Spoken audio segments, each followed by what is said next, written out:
Hello বন্ধুরা, সবাই কেমন আছো? আশা করি সবাই ভালো আছো। আমরাও খুব ভালো আছি। আজকে শনিবার, মিষ্টি তো স্কুল চলে গেছে আর ওর আজকে স্কুল হয়ে ছুটি পড়বে 3 দিনের।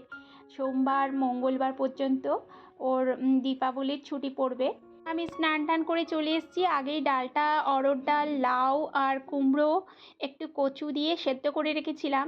সেটাই আজকে নিরামিষ করে সাম্বার বানাচ্ছি।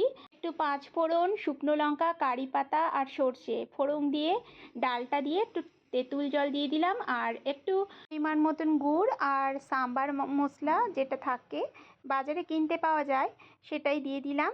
আর এদিকে ভাতটা হয়ে গেছে, নামিয়ে দিচ্ছি। আজকে একদম সিম্পল মেনু থাকবে। সাম্বার ডাল করেছি আর তার সাথে একটু বাঁধাকপি করব। বাঁধাকপিটা একবারে কেটে বসিয়ে দেবো। আর এটা না, বাঁধাকপির তরকারি আমার যেন সবচেয়ে ইজি লাগে।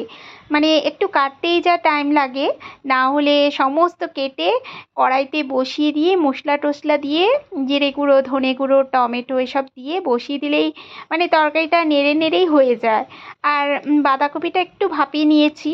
বাঁধাকপির জন্য একটু আলু, একটু শিম আর একটু গাজর কেটে বেশ ভালো করে ভেজে নিয়েছি। তারপর জিরে গুঁড়ো, ধনে গুঁড়ো, নিরামিষ করে যেহেতু একটু টমেটো, হলুদ, একটু লঙ্কা সব দিয়ে এবার বাঁধাকপি দিয়ে শুধু মানে কষিয়ে কষিয়ে রান্না করতে হবে। এত ইজি রান্নাটা, আমার সব রান্নার চেয়ে এই রান্নাটাই যেন সবচেয়ে ইজি লাগে। যে হয়ে গেছে, এখন আমিও খেতে বসে গেলাম। আর পাঁপড় ভাজা হলো না, পরে ভাজবো মিষ্টির বাবা এলে। মিষ্টির বাবা অনেক বেলা করে আসে, ওই জন্য আমি খেয়ে নিই। চলো, আজকের ভিডিওটা এই পর্যন্তই। ভিডিওটা কেমন লাগলো অবশ্যই আমাকে কিন্তু কমেন্ট করে জানিও। ভিডিওটা ভালো লাগলে পাশে থেকো। আজকের মতন বিদায় নিচ্ছি, আবারও আসবো পরের ভিডিওতে।